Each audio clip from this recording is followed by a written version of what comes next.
विवाह प्रथा,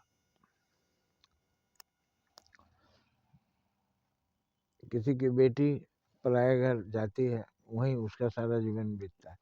बचपन माँ पिता के साथ और बाकी जिंदगी अपने ससुराल में। अब दूसरों के घर को अपना बनाना है। दूसरे राज्य को जीतने के लिए कितनी बड़ी सेना लेकर जानी पड़ती है, फिर भी कभी जीत सकते हैं, हार भी जाएंगे। लेकिन एक बेटी अपने माँ बाप का आशीर्वाद लेकर जाती है तो उसे ससुराल पर अधिकार करना है, विजय प्राप्त करना है। उसके साथ सेना भी नहीं है तो ये किस प्रकार का विजय? ये प्रेम की जीत होती है। वो विजय ताकत की होती है, नफरत की होती है। ये विजय प्रेम की जीत, और प्रेम से वो सब पूरे ससुराल वालों को जीत लेती है।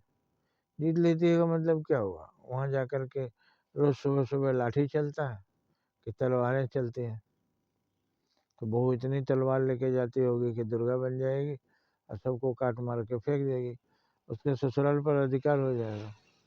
यही तरीका है। वहाँ जाती है,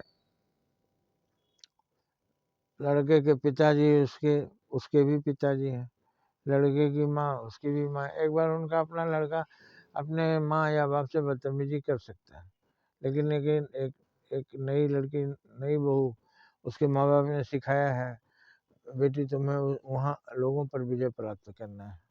तो एक बार वो बदमाशी करेगा, लेकिन ये बहू अपने सास ससुर को माँ बाप समझती है, वैसा माँ बाप जिनके साथ वो सिर्फ अच्छा व्यवहार कर सकती है, बुरा व्यवहार नहीं कर सकती।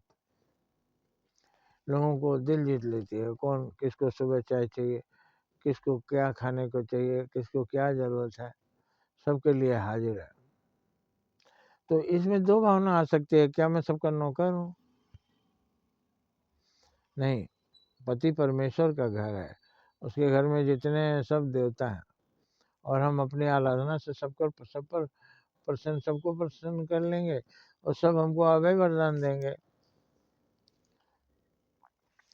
फिर एक दिन ऐसा आएगा कि आपस में वो लोग कुछ भी कर लेंगे, लेकिन बहू के साथ कोई खराब व्यवहार नहीं करेगा। तो ये सिखा करके राजा जनक ने सीता जी को भेजा था। यही आजकल नहीं सिखाते हैं लोग, तो वो विजय नहीं प्राप्त कर पाती है। और विजय नहीं प्राप्त करके वो तरह तरह का दुख झेलती है, हमेशा तनाव बना रहता है, उस घर को स्वर्ग नहीं बना पाती है। इसलिए हमारे देश में कहा जाता है, हम नई दुल्हन नहीं ला रहे हैं, हम घर में लक्ष्मी ला रहे हैं, तो वो लक्ष्मी बन जाए। ये है मंत्र उस घर पर विजय प्राप्त करने का। जिसको सीखना है सीखो, नहीं सीखना नहीं सीखो। ब्रह्मा जी ने वेद लिख दिया, अब जिसको पढ़ना है पढ़ो, और जिसको नहीं पढ़ना नहीं पढ़ोगे तो कुछ बनोगे, नहीं पढ़ोगे तो मरोगे। जय हिंद, जय भारत।